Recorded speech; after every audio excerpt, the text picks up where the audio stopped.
कोणी चॉकलेट दिलं तर घ्यायचं. हा ठीक आहे. आपण त्या लोकांकडून चॉकलेट का नाही घ्यायचं? का नाही घ्यायचे चॉकलेट? आता मी एक प्रयोग करतोय. मुलांना चॉकलेट घेऊ नका याबद्दल सांगण्यात आलेले अनोळखी व्यक्तींकडून.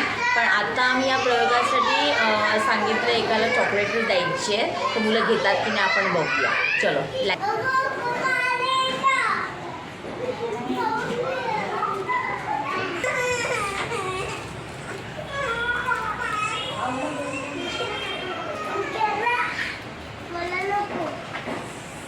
पुन्हा घ्यायचं. घे चॉकलेट घे.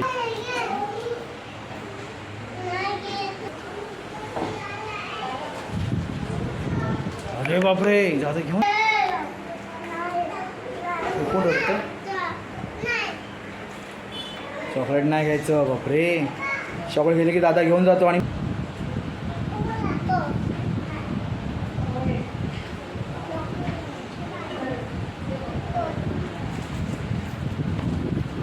लोकांकडून चॉकलेट घ्यायचं नाही.